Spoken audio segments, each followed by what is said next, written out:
निरंजनी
जगद्गुरु जगद्वंदनीय संत श्रेष्ठ संत शिरोमणी तुकाराम महाराजांचा 3 चरणांचा अभंग आज या कीर्तन सेवेसाठी निवडला.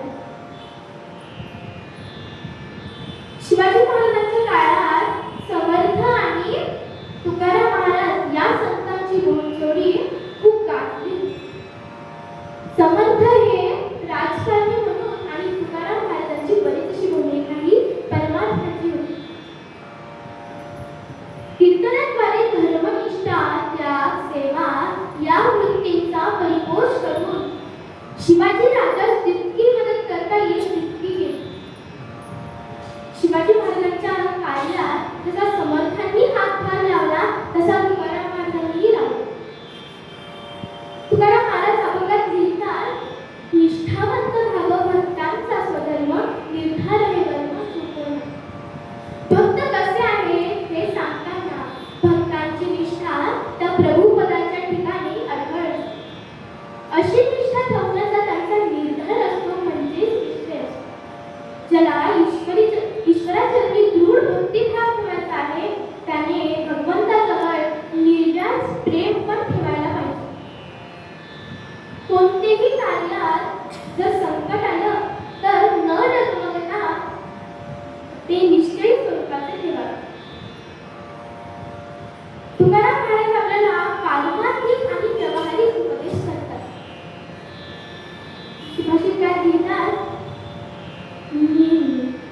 दंतुनीती निपुणाय निवास्तुवन्त लक्ष्मी समाविशतु न गच्छतु वानथेष्टम् अद्यैव वामरणमस्तु युगान्तरेवा नान्यार्थः प्रवचनं परमधीराः.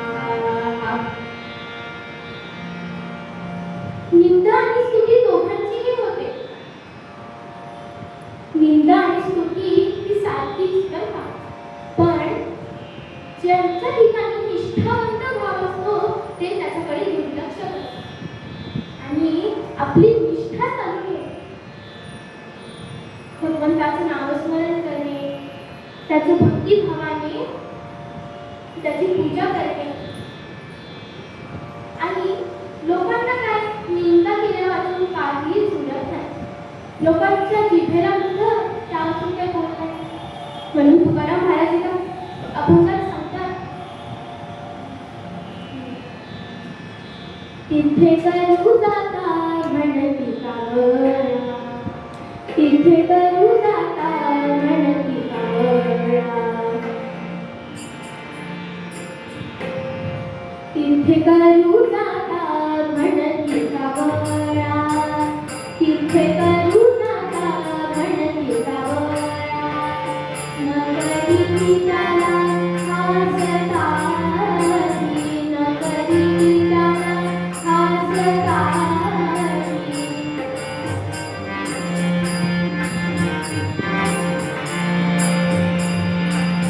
पारखाय त्याची करी, पारखाय त्याला म्हणती रागोरी, पारखाय त्याला म्हणती रागोरी, पारखाय त्याला म्हणती रागोरी. राक्षस हा भारी, राक्षस हा नखालची करी पिटवाणी, नखालची करी पिटवाणी. तुका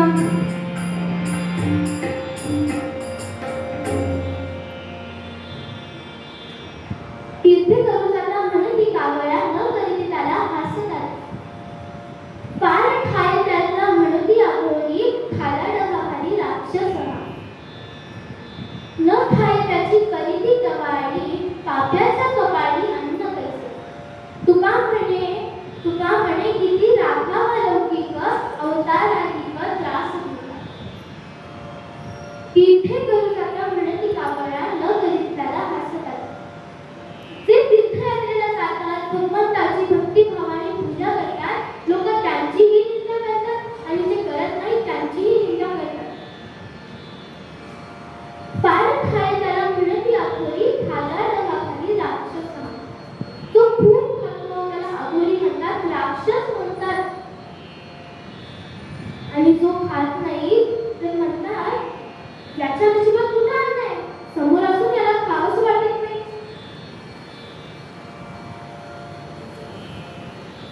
निंदा आणि स्तुती हे दोन्ही सारखीच. दारिद्र्य आणि श्रीमंती या हे सर्व सोडून आपण जर भगवंताचरणी निष्ठावंत भाव ठेवला तर ते भगवंताला खूप आवडतं बरं का.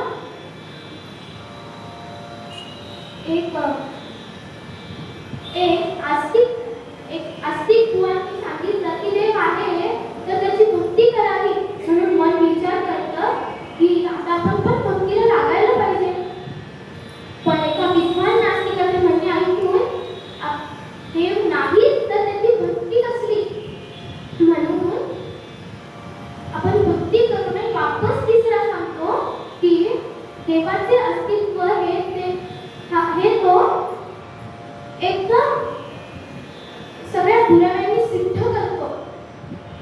पण हे मन सारखं बदलत राहतं का, कारण भगवंताचरणी आपला दृढ भक्तिभाव नाही. एक गुरुचरित्रातली गोष्ट आहे. शेतकरी असतो आणि त्याचे गुरु महाराज असतात. ते एकदा त्या शेतकऱ्याच्या शेतात ते गुरु महाराज येतात आणि म्हणतात, तर शेतकरी म्हणतो, गुरु महाराज तुम्ही माझ्या शेतात आलात, माझी शेती पावन झाली, मी पुण्यवान झालो. तेव्हा गुरु महाराज म्हणतात, खरंच एवढी निष्ठा ठेवतोस माझ्यावर, एवढी श्रद्धा ठेवतोस, मी गावातून येऊस तर ही सगळी तुझी जी पिकं आहेत ना ते कापून टाक, ती सगळी कापून टाक बरं का. छोटीशी आत्ता लावलेली छोटीशी आलेली ती पिकं होती ती कापून टाक म्हणाले. तेव्हा तो बायकोला जाऊन सांगतो, हे बघ मला गुरु महाराजांनी सांगितलंय ते सगळं पीक ते गावातून यायच्या आत कापून टाकायचं. ती म्हणते, अहो असं नका करू, आपल्याला अजून ते वर्षभर ठरवायचंय, जे कर्ज घेतलंय ते फेडायचंय, शेत सारा द्यायचंय. ती रडत रडत सांगते, पण तो काय ऐकत नाही. तो म्हणतो, गुरु महाराजांची आज्ञा आहे तर ती मी पाळणार, ती मी पाळणारच. तेव्हा तो जातो आणि सगळी पिकं कापून टाकतो. थोड्या वेळाने बायको सगळ्या गावात सांगते, माझा नवरा वेडा झाला, माझा नवरा वेडा झाला, सगळे पिकं कापून टाकतोय.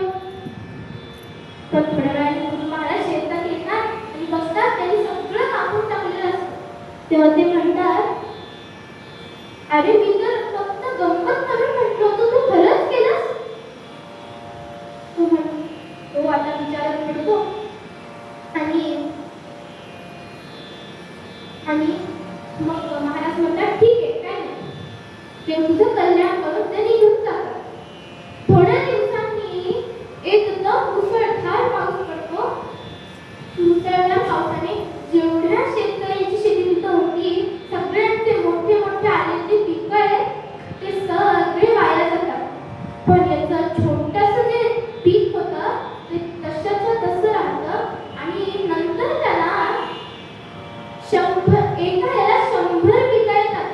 असे अगणित पिकं त्याला भेटतात. मग त्यांनी कर्ज चुकवलं, सगळं गेलं, त्याचे राहिलं, कारण त्याच्या गुरु महाराजांवर विश्वास होता, त्यांच्यावर निष्ठा होती, निष्ठावंत भाव त्याचा होता. म्हणून भगवंताने त्याचं ऐकलं, तसं बरं केलं, पण बाकीच्यांचं सगळं वाया गेलं. अशीच निष्ठा ठेवण्यासाठी आपल्या ठिकाणी 3 गोष्टी असाव्या लागतात. पहिली कार्यनिष्ठा, दुसरी अढळ विश्वास आणि तिसरी निष्काम. कार्यनिष्ठा म्हणजे काय, त्यासाठी आपल्याला त्या इतिहासात जावं लागेल. इतिहासात एकदा सिद्धी चौधरी याने पुरंदर किल्ल्याला वेढा घातला आणि आतमध्ये शिवाजी महाराज अडकलेले बरेच पावणे त्यांच्या सोबत होते. तर यातून बाहेर पडण्यासाठी ते पावसाळ्याची वाट बघू लागले. पावसाळ्याची वाट आणि काळोख्या रात्रीची वाट बघू. त्यांनी एका मावळ्याला त्यांच्याजवळ बोलवलं. सगळे असे उभे होते, त्यातल्या एकाला बोलवलं. त्याच्याकडे काय असं निर्भूत पाहिलं. कळालं की हा पूर्णपणे आपल्यासारखा दिसतो, पूर्णपणे आपल्यासारखा दिसतो, दाढी वगैरे सगळं. ते म्हणाले, हे बघ, इथून बाहेर पडण्यासाठी तू माझा वेश धारण करशील काय, पण आपण ज्या पालख्या करणार आहोत त्यातून तू जर मुख्य दरवाजाने गेलास तर पकडला जाशील आणि त्यानंतर माहिती ना तुला तुझं काय होईल. तो म्हणतो, महाराज ते तर मला माहीतच आहे, आम्ही असं तळमळ मृत्यू घेऊन फिरतो. जर मी शिवाकाशीत म्हणून जर जन्माला आलो असेल आणि जर शिवाजी महाराज म्हणून जर मला मृत्यू येत असेल तर मी तो नाकारणार नाही. महाराजांनी 2 पालख्या केल्या. एका पालखीमध्ये शिवाजी महाराज बसले, एका पालखीमध्ये शिवा काशीत बसला आणि शिवा काशीत याची पालखी मुख्य दरवाजाने गेली आणि महाराजांची पालखी गुप्त दरवाजाने गेली. मुख्य दरवाजाने गेल्यामुळे ती पकडल्या गेली. सैनिकांना चाहूल लागली त्याची की इथून कोणतरी जाते. तेव्हा त्यांनी ती मुख्य दरवाजाने गेलेली पालखी पकडली आणि त्या पालखीला सिद्धी चौघांच्या तंबूमध्ये नेण्यात आलं. सिद्धी चौघांच्या तंबूमध्ये नेलं आणि ते बोलत असताना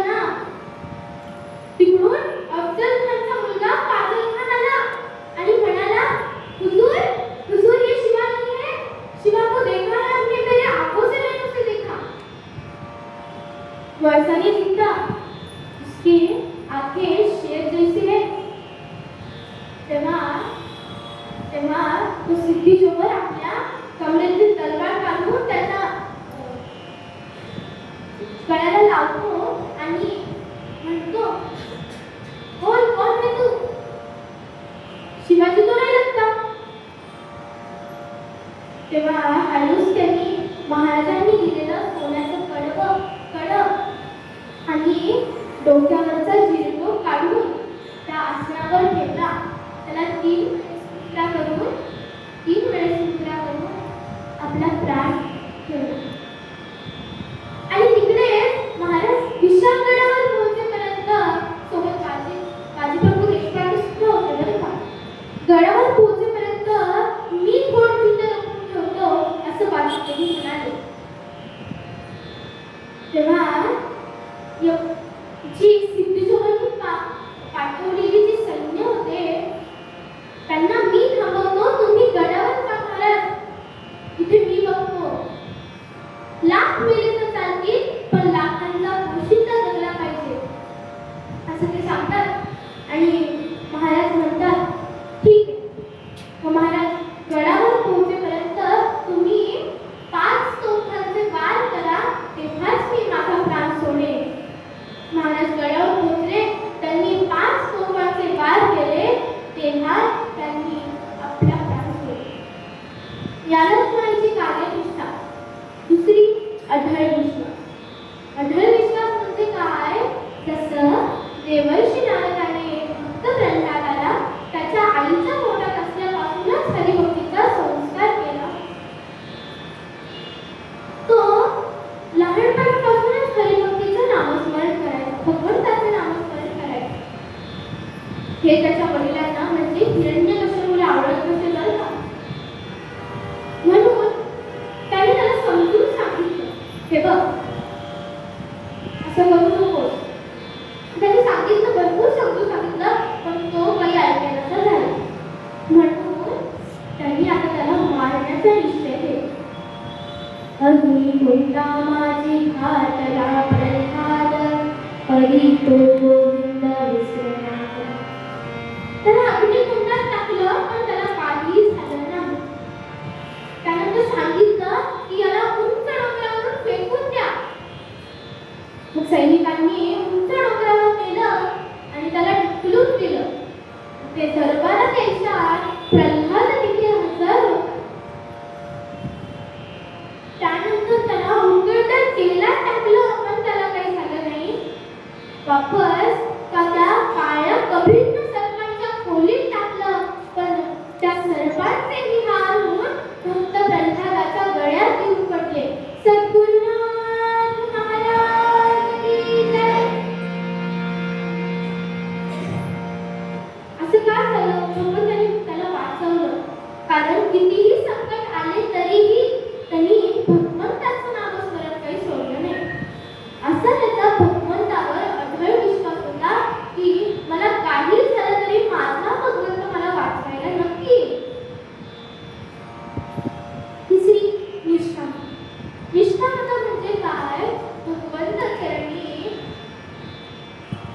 विश्वास ठेवणे, कुठलीही अपेक्षा न करणे, त्याला म्हणतात निष्ठा. भगवंत चरणी कोणतीच अपेक्षा ठेवायची नाही की मी जर देवाचं हे केलं तर मला हे भेटेल. आणि भगवंताची भक्ती करत राहणे. अशी जर निष्ठा ठेवली तर भगवंत नक्की भेटायला येतो. प्रत्येक संकटातून आपल्याला वाचवतो. पण भगवंताचरणी दृढ भक्तिभावच ठेवायला हवा. पूर्वग्रंथामध्ये तुकाराम महाराज आपल्याला हेच सांगतात की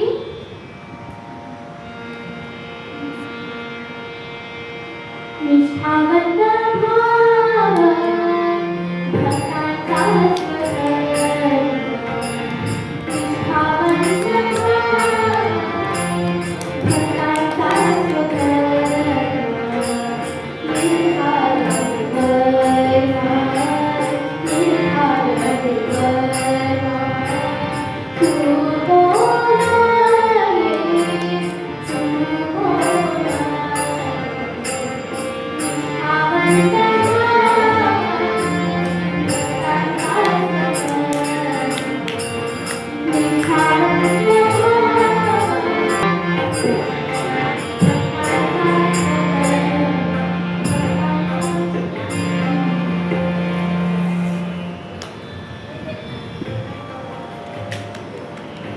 अशी निष्ठा भगवंत चरणी ठेवण्यासाठी आपण नामस्मरण करू. आज माझी कन्या गुरुच्या हिरेकरीला ओळख देणे त्याच्यासमोर कीर्तन करण्याची संधी प्राप्त झालेली आहे आणि आपलं भाग्य समजतो.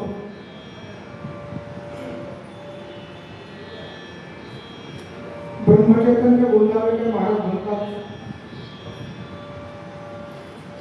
महाराजांच्या ठिकाणी मंदिराच्या ठिकाणी एकदा एक लहान मूल कीर्तनाला आलं होतं. बाकीच्या लोकांनी सांगितलं, महाराज तो मुलगा कीर्तन करत असताना तुम्ही रडला, हसला, एवढे काही त्यांनी खूप काही तत्वज्ञान सांगितलं नाही. महाराज त्याच्यावरती उत्तर देतात की त्याने तत्वज्ञान सांगितलं नाही ते बरोबर आहे, परंतु त्या अनर्पामध्ये माझा राम कसा बोलत असेल, असा हसत असेल, हा विचार महाराजांनी त्या ठिकाणी केला. खरं तर कीर्तन करण्यासाठी वक्तृत्व, गायन, स्वाभाविकपणा, गांभीर्य, थोडं हास्य विनोद, ह्या सर्व गोष्टी पाहिजे. पण लहानपणी त्या सगळ्याच मिळतील असं मात्र नाही. पण या गोष्टी आपल्या हृदयामध्ये, आपल्या जीवनामध्ये रुळण्यासाठी सुरुवातीपासून या मार्गाचा आपण जर स्वीकार केला तर कालांतराने त्यामध्ये प्रगती होऊ शकते. हा एक उद्देश डोळ्यासमोर ठेवून कीर्तनाची आवड स्वतःच्या व्यक्तीला पाहिजे. जर तिला आवड असेल, त्या व्यक्तीला आवड असेल तर आपण त्यांना प्रेरणा देऊ शकतो. त्यामुळे गुरुच्याने कीर्तनाची आवड व्यक्त केली आणि आम्ही तिला प्रोत्साहन देत आहोत. त्यामुळे माझी खूप इच्छा आहे, तिची इच्छा नसेल मी किती जर काही केलं त्याचा काही अर्थ उपयोग नाही, काही नाही. त्यामुळे तिला आशीर्वाद प्राप्त होण्यासाठी, तिला पुढील शिक्षणासाठी आशीर्वाद मिळण्यासाठी भगवंताला हीच प्रार्थना आहे की ती त्या त्या क्षेत्रामध्ये प्रगती करू इच्छिते, त्या ठिकाणी तिला यश प्राप्त व्हावं. या कीर्तन श्रवणासाठी या ठिकाणी अनेक श्रोतृवर्ग आलेला आहे, ज्यामध्ये आमचे परमस्नेही कीर्तनकार जर संपले तर कुठलाही देश आपल्याला कीर्तनकार देणार नाही. इंजिनियर्स, डॉक्टर्स, वकील सगळे बायकाच्या देशातून आपल्याला आणता येतील, परंतु कीर्तनकार, प्रवचनकार, वैदिक, वारकरी संप्रदायात धुरा घेऊन चालणारे हे आपल्याला पुन्हा कोणीही देणार नाही. त्यामुळे आपल्या सर्वांचे आशीर्वाद या मुलांच्या ठिकाणी असावेत अशी प्रार्थना सगळ्यांच्या चरणी करतो. या ठिकाणी माझी जसं की आपल्या महाराजांनी सांगितलं लहान मुलांना वाव द्यावा, त्याप्रमाणे मी त्यांनाही विनंती करतो, धानोरकर महाराजांना विनंती करतो, सातारकर महाराजांना विनंती करतो, तुम्ही आम्हाला नावं द्या, पत्ता द्या, फोन नंबर द्या, आम्ही त्यांना पुढे नेण्याचा प्रयत्न 100% मंदिरातर्फे करू. फक्त तुम्ही आम्हाला नाव द्या, काय करता, कुठं असता, सगळ्यांचं नाव आम्हाला कळालं तर आम्हाला आपण मंदिरवरीने आम्हाला सांगितलं ताबडतोब आम्ही हो म्हणतो. आज आपल्या समोर सगळ्यात सादर करते, त्याप्रमाणे तुम्ही आम्हाला कल्पना देत जा, अजून लिस्ट देत जा, कोण करतं, त्याप्रमाणे आम्ही पुढे सगळ्यांचे कार्यक्रम स्टेज आपण सगळ्यांनी दिलं तरच ते तुला आपल्या भविष्यात पुढच्यासाठी काम येतील. कृपया सगळ्यांनी जे काही असतील महाराज सगळ्यांनी तुम्ही पण सगळ्यांनी आपल्याला यादी द्या, आपण सगळ्यांना आपण मंदिर उपलब्ध करून देऊ. धन्यवाद. धन्यवाद काका. असा विचार व्यक्त करणं आजकाल संस्थांमध्ये होत नाही. कुठं आम्ही बघायला भेटतो की प्रत्येक ठिकाणी वेगळीच परिस्थिती आहे, न सांगण्यासाठी हे. परंतु तुम्ही जी आम्हाला संधी उपलब्ध करून देण्याचे आश्वासन दिलं, खरोखरच आम्ही धन्य झालो. यासोबत कीर्तन असा एक विषय आहे, संगीत आहे, नाट्य संगीत आहे. या क्षेत्राकडे नवीन पिढी खूप कमी प्रमाणात जाते. कोणाला विचारत तुला काय व्हायचं, डॉक्टर, इंजिनियर वगैरे अशा गोष्टी सांगतात, पण हे कोणी शिकायचं, हे कोणी टिकवायचं, तर तुम्ही ते शिका. याला तुम्ही त्याचाही थोडा विचार करा. म्हणजे असा विचार का करत नाही, त्याचं मागचं कारण म्हणजे पुढे दिसणारी प्रेरणा, कुणी प्रेरणा देणार नाही, कुणी कार्यक्रम आयोजन करणार नाही, शास्त्रीय संगीत कोणाला आवडत नाही असा विषय चाललेला आहे. त्यामुळे याच्याकडे मुलं नाही आहे सध्या. पण तुमच्यासारखे जर लक्ष दिलं तर मुले या ठिकाणी अवश्य येतील. माझी दुसरी मुलगी अनन्या हिवरेकर ही संकेत सर शार्दूल यांच्याकडे जाण्याला आपल्या शक्ती आहे. त्याचा 5 ते 10 मिनिटात आपण सोलो ऐकूया.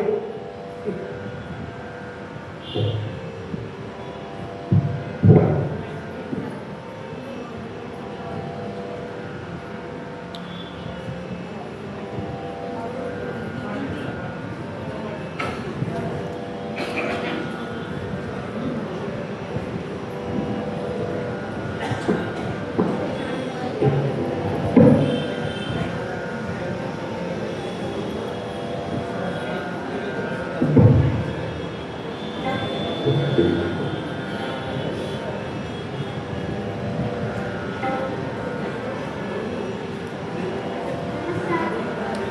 नमस्कार. मी आनंद मुकेश मुरेकर. आज 3 तार वाजून अजून आपण याचा प्रयत्न करू.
रामदास सद्गुरु राया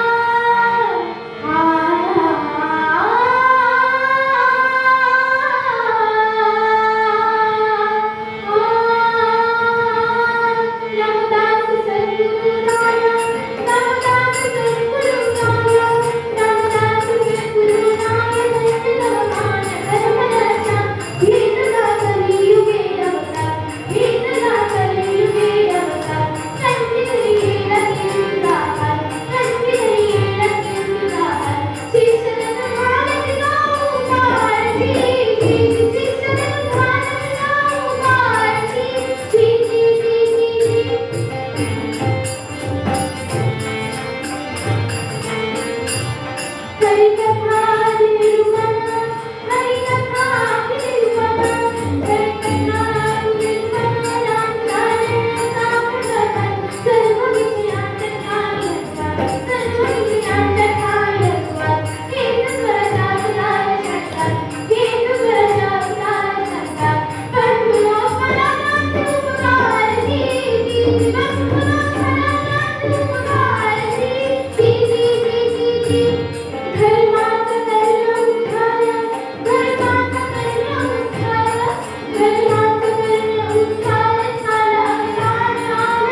सूर्याचे मंत्र ठोसर व राणूबाईंच्या उदरी दोन पुरुषांचा जन्म झाला.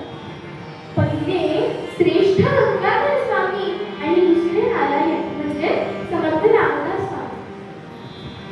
तो सुपुत्र त्यांच्या घरी जन्माला आले.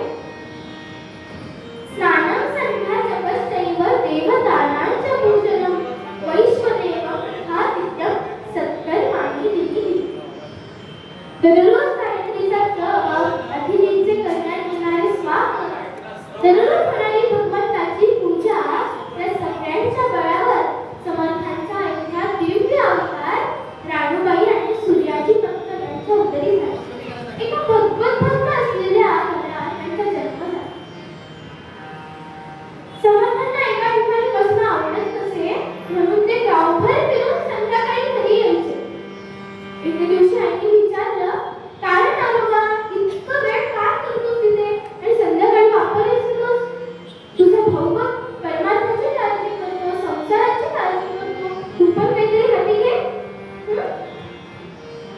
तेव्हा समर्थ एका अडगळीच्या खोलीत जाऊन बसले बरं का.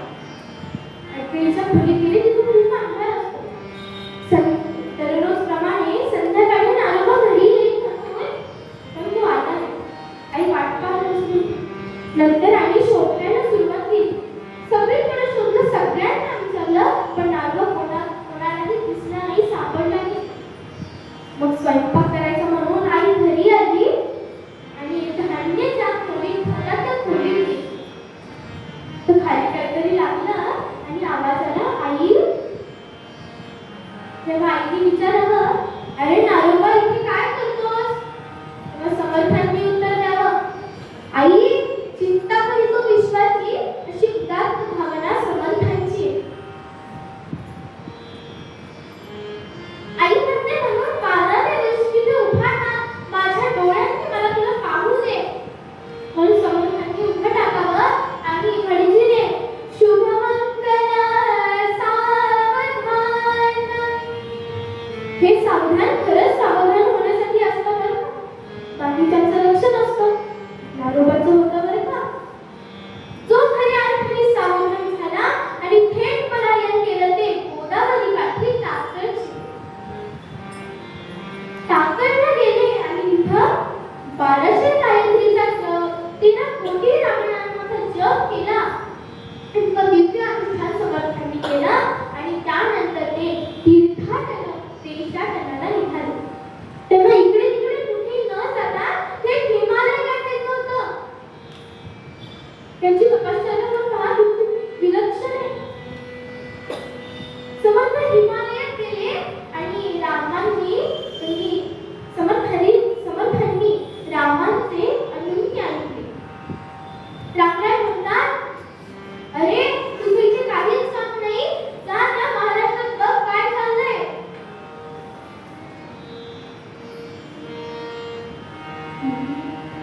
प्रलयवन झाले होते वंदया महाराष्ट्रात, आक्रंदन होता धर्म पंचकेचा दारात. शौर्य युद्धले होते परसेवेचा पंचात, ऐशारी कल्याणी वीराची मनमानी, श्रीसमर्थ सद्गुरुवाणी तुमरी हो सर्वत्र. जय जय रघुवीर समर्थ, तुमरी हो सर्वत्र. जय जय रघुवीर समर्थ, हो संदीप शिष्य आला सद्गुरुला. तोराची संपत्ती आविर साधू होता, ब्रह्मचर्य वेदांना आकुल होता. संकटात जाणे होती सद्गुरुनी होती भवानी, देशे गुरुवाणी देशाच्या कल्याणार्थ. जय जय रघुवीर समर्थ, देशाच्या कल्याणार्थ. जय जय रघुवीर समर्थ, श्रीराणी संजीवनी धर्माच्या अभिमानाची. दुर्लोभाचा कैलासा सत्तावाची, श्री करणी माझी होती साकाराला भेटले. माझे सुहास गाठी कैसलाल नाथ. जय जय रघुवीर समर्थ, कैसलाल नाथ. जय जय रघुवीर समर्थ, जय जय रघुवीर समर्थ, जय जय रघुवीर समर्थ.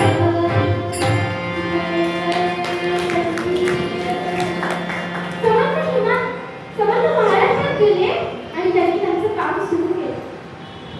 अनेक शिष्य घडविली, अनेक मारुतींची मंदिरं पण स्थापित केली. सोमयाचा मारुती, अनेक मंदिरं स्थापित केली मारुतीची, अनेक शिष्य घडविली आणि छत्रपतींवरही अनुग्रह केला. त्यानंतर साखर शेट्टी आपला दरबार काढला. समर्थांनी साकारला रोज कीर्तन करावी, प्रवचने करावी आणि जनतेला आनंद मिळवून द्यावा.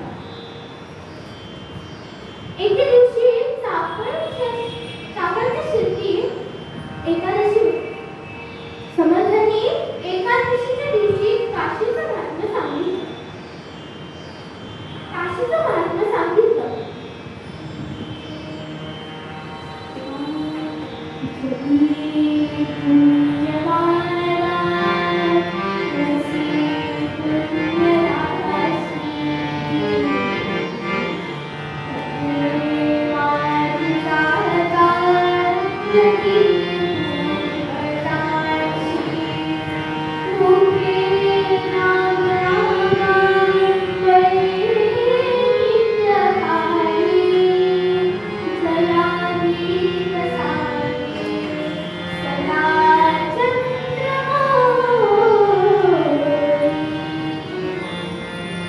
समर्थांनी काशीचं महात्म्य सांगितलं आणि समोर बसलेल्या शिष्यांच्या मागे बसलेल्या जनतेच्या मनात एकच इच्छा निर्माण झाली की आपणही काशीला जावं, आपणही काशीला जायला पाहिजे.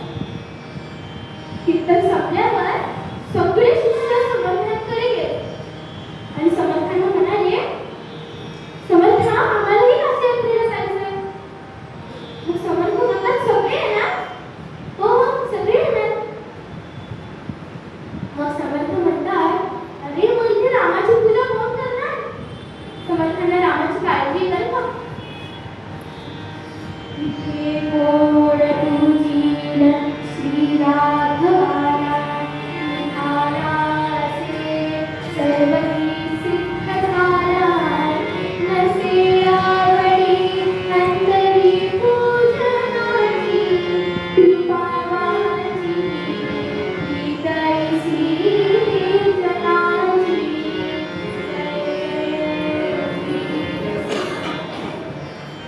आधी तर आम्हाला कोण पुरणार? तेव्हा त्या शिष्यांमध्ये एक अज्ञान नावाचा मुलगा होता. अज्ञान नावाचा मुलगा होता. सगळ्या शिष्यांनी त्याच्या भोवती गराळा घातला बरं का. गराळा घातला आणि त्याला म्हणाले, काय अज्ञाना, तू रामाची पूजा करशील इथे? आम्ही जाऊ समर्थांसोबत काशी यात्रेला. त्यालाही काशी यात्रेला जायचं होतं. पण सगळ्या शिष्यांनी सांगितलं, म्हणजे तो नात्याचं फ्रेश केलं.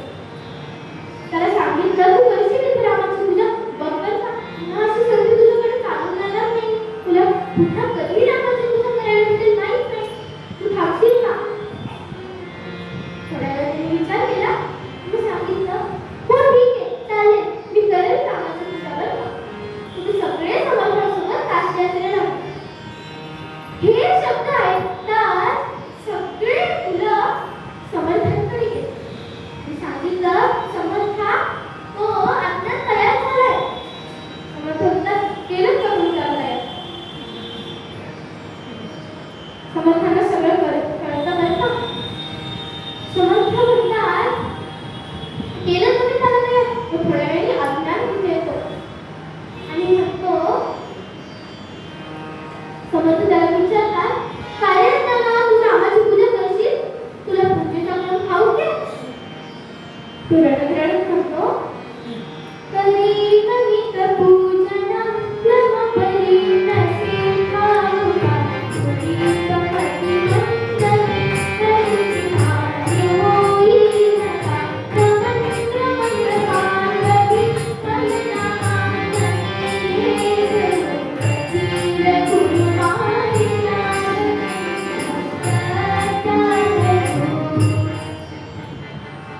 समर्थाने गरीब आहे म्हणजे म्हणतोय, मला नाही कळत.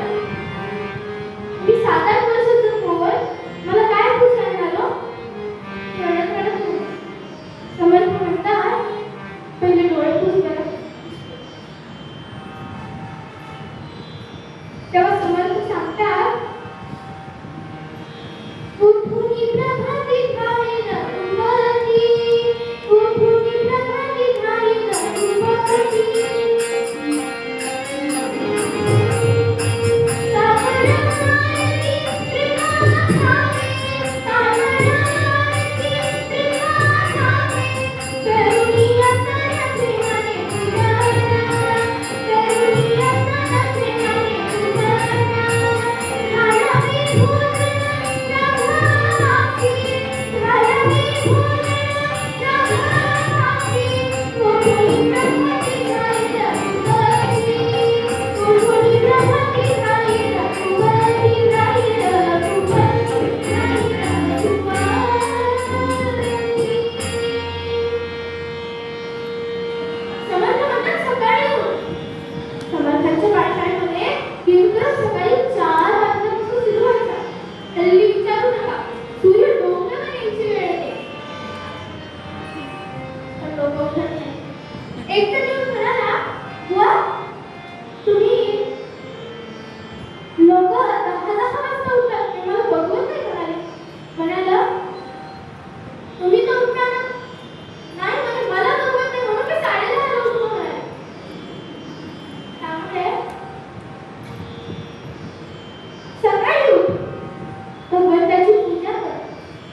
सुंदर पसरलं.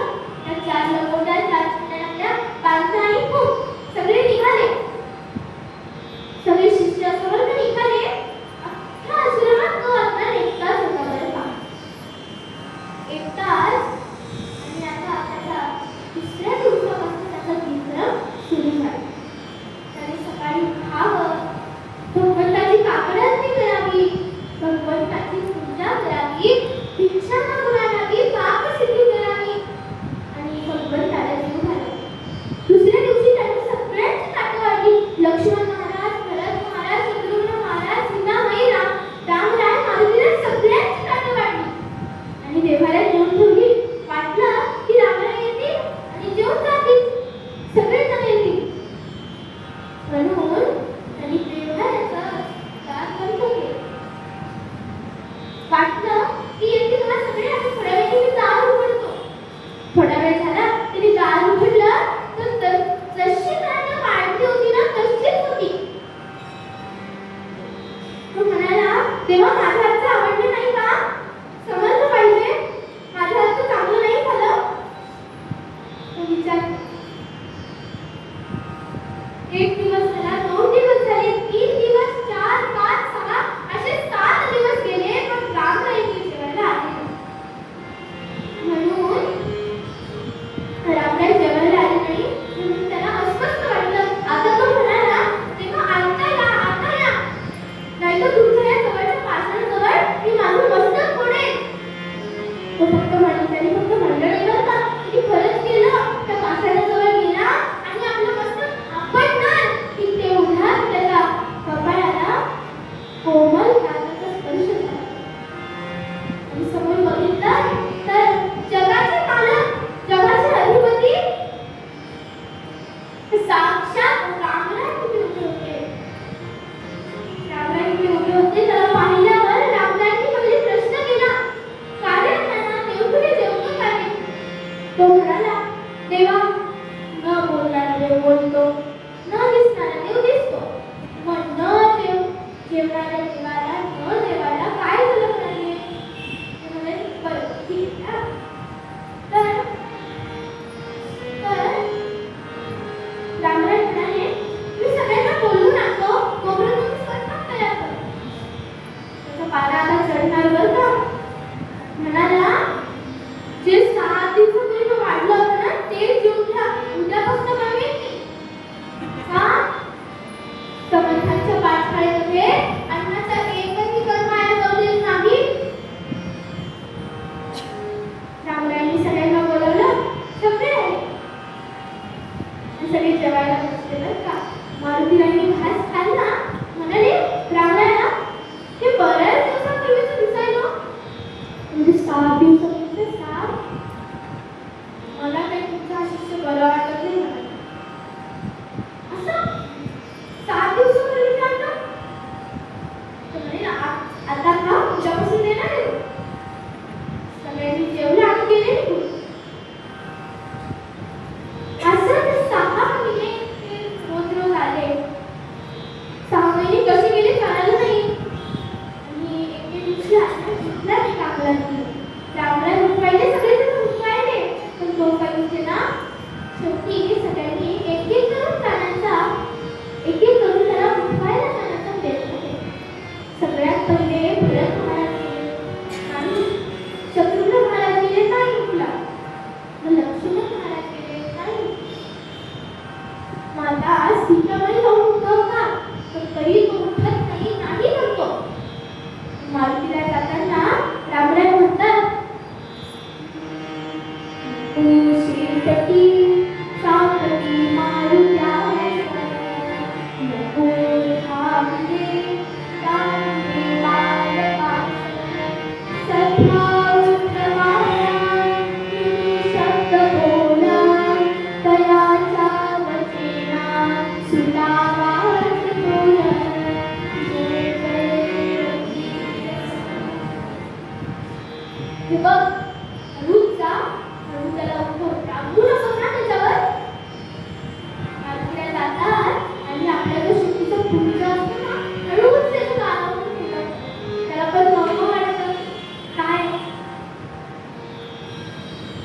मारुतीराय म्हणतात, अरे अण्णा हो, काकड्यांची वेळ निघून जाते. रामराय तिकडे बोलत आहे तुला. अरे रामराय तुला बोलत आहे खूप पटकन. समर्थांच्या पाठशाळेमध्ये असं बरं नाही उशिरा उठणं. काकड्यांची वेळ निघून जाते. अरे तो म्हणाला, रामरायांना बोलवा. तरच मी उठेन. मारुतीराय बाहेर जाऊन रामरायांना निरोप देतात की हा अण्णा तुमच्याशिवाय काही उठणार नाही. तुमच्याशिवाय उठणार नाही का? मग रामराय आतमध्ये जातात आणि त्याला हळूच विचारतात, अरे अण्णा तुला बरं वाटत नाहीये का रे? बरं नाही वाटत का? तो पण म्हणतो, अहो देवा, माझं पण देव धर्म मला बरं नाही वाटलं का? 6 महिन्यांपासून मी एकटाच काम करतोय. मी एक 7-8 वर्षाचा छोटासा. 6 महिन्यांपासून मी एकटा आहे. खूप मोठा आश्रम असतो, तो मी एकटाच करतो. सगळं एकटं मी करतो. असं कोणीच नाही. तर आपण विचारतात, मी काय करू तुझ्यासाठी बरं? ते म्हणतात, तुम्ही सगळे रोज जेवायला येतात. सीतामाई पण तुमच्यासोबत येतात ना. पण बाई माणसाला असं ताटावर येऊन जाणं बरं दिसतं का? बरं दिसतं का मला सांग. तर आपण म्हणतात, ठीक आहे, उद्यापासून सीतामाई स्वयंपाक करते ना. सीतामाई स्वयंपाक करते. अहो मी एवढा मोठा आश्रम हा मी एकटाच झाडून काढतो, पुसून काढतो. माझं त्यामुळे अंग खूप दुखायला लागलं. ते तर मी एकटं करत होतो, पण हे जर भरत आणि शत्रुघ्न महाराज यांनी मिळून केलं तर बरं राहील का? ठीक आहे, भरत आणि शत्रुघ्न महाराज सगळ्या संभाषण करतात. 14 वर्ष वनवासात रामरायांनी तुमची, लक्ष्मण महाराजांनी तुमची सेवा केली. तर आता तुमच्या मूर्तीची पूजा करायला आणि जातं का? तर होतं का? ठीक, लक्ष्मण महाराज माझ्या मूर्तीची पूजा करतील. अहो हे घालून सरपण आणून 6 महिन्यांपूर्वी माझे खांदे मऊ होते, आता कडक झाले. ठीक आहे, हे कोण करणार? अहो विमान कधी कामाला येणार? मारुतीराय कधी कामाला येणार? मारुतीराय म्हणतात, अहो देवा बघा ना काय चाललंय हे. असं कुठं भक्त असतो का? पण भगवंताला भक्ताचे हट्ट पुरवल्याशिवाय रामावतार येत नाही. तेव्हा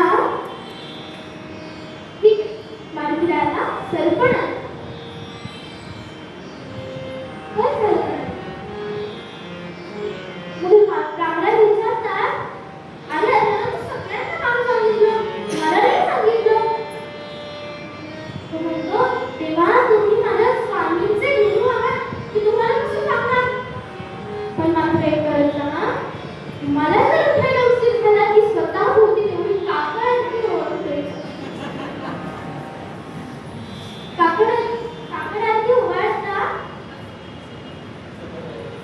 त्या अज्ञानाचं ते आश्रम सगळं रामरायांचं सगळं घर लागतंय.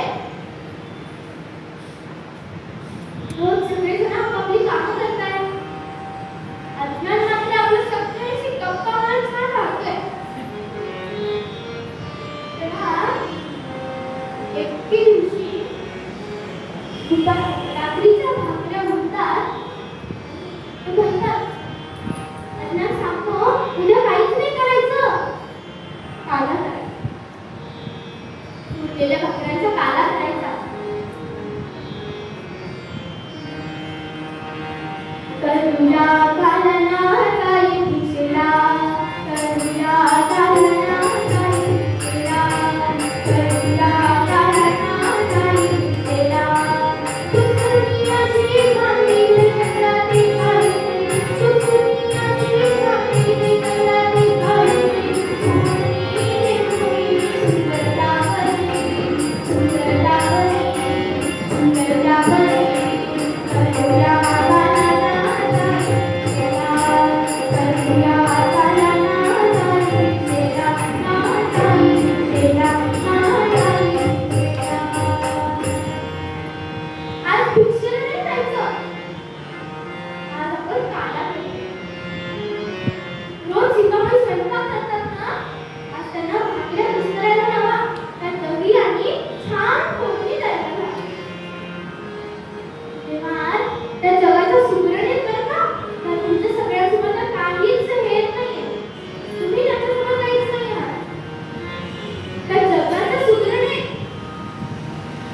त्यांनी आपल्या हाताने मस्त भाकऱ्या पुसकल्या, त्या दही टाकलं आणि आपल्या हाताने एक एकदम सुंदर अशी फोडणी दिली. पूर्ण आश्रमात त्याचा छान सुगंध पसरला बरं का. सगळे आले आणि बसले. अद्यान एकदमच रडायला लागला. सगळ्यांनी विचारलं, अद्यान काय झालं, तू का रडतोय? पण कोणालाच कळलं. पण तो म्हणतो, माझ्या समर्थांना हा मला खूप आवडतो, म्हणून ते खाल्ल्याशिवाय मी काही खाणार नाही बरं का. तो रडत रडत म्हणतो, माझ्या समर्थांना हा मला खूप आवडतो. कामराज विचारतात, ठीक आहे, समर्थांना आवडतो आम्हाला, पण तू तिथपर्यंत जाशील कसा? इतकं पोहोचायचं ते आमच्यात काशी आणि चांभार. तो पण म्हणतो, तू कसं जाशील? तू वापस म्हणतो, अगं तुमचं विमान कधी कामाला येणार? ते सुपर फास्ट आहे. मारुतीला म्हणतात, तेव्हा काय चाललं तुमचं स्टेटस? कामराज म्हणतात, हेच माझं स्टेटस आहे की भक्तांचे मी हट्ट पुरवतो. तेव्हा मारुतीला त्याला आपल्या खांद्यावर घेतात. खांद्यावर ठेवतात आणि ते भला मोठं उड्डाण करतात. ते थेट काशीला जातात. काशीला पोहोचले. समर्थ आत्ताच काशीला पोहोचले होते. स्नान करून संध्या करत होते आणि सगळे शिष्य स्नान करत होते. समर्थांनी ध्यान लावलेलं होतं. आपल्या समर्थांना पाहिल्यावर त्याला भरून आलं. तेव्हा मारुतीराणी थांबवलं आणि म्हणाले, हे बघ, माझं नाव कोणाला सांगायचं नाही, तुला इथे कोण आलं ते सांगायचं नाही, आणि तू मागे मागे तर नव्हता निघालास असं जरी विचारलं तरीही सांगायचं नाही. मी कोण आहे, तुला कोणी आणलं, कसं आणलं हेही सांगायचं नाही. नाहीतर मी तुला फटका देतो म्हणाले. तेव्हा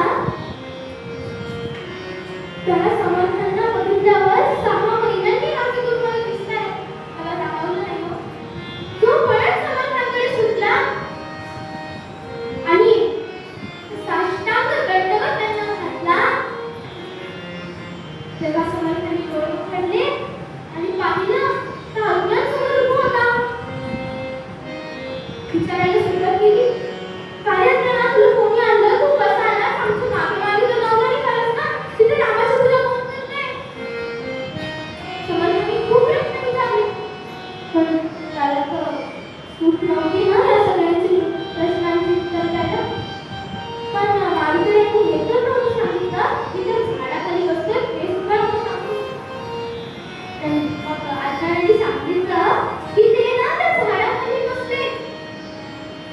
समर्थ पळत त्यांच्याकडे सुटले आणि आपल्या आराध्य दैवताला पाहून त्यांनी त्यांना साष्टांग नमस्कार घातला आणि उभे राहून विचारलं, तेव्हा तुम्हाला त्रास करायला दिला नाही याने? तुम्ही इथे कसे? यानेच तुम्हाला आणलं ना?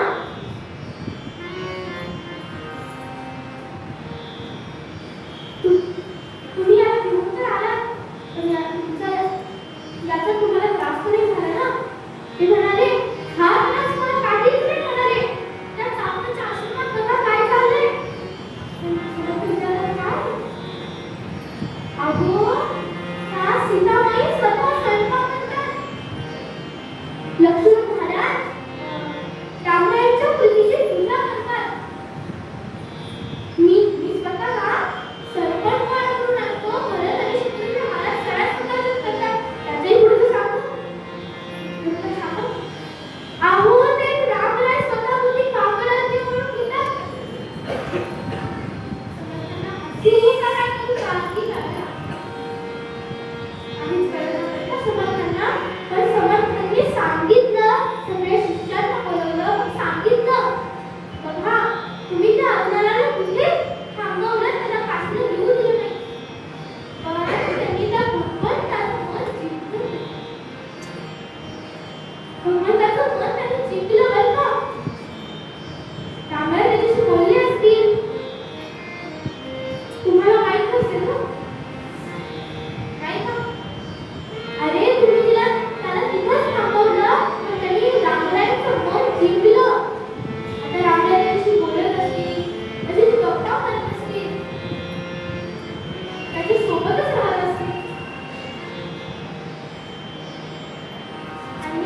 अशी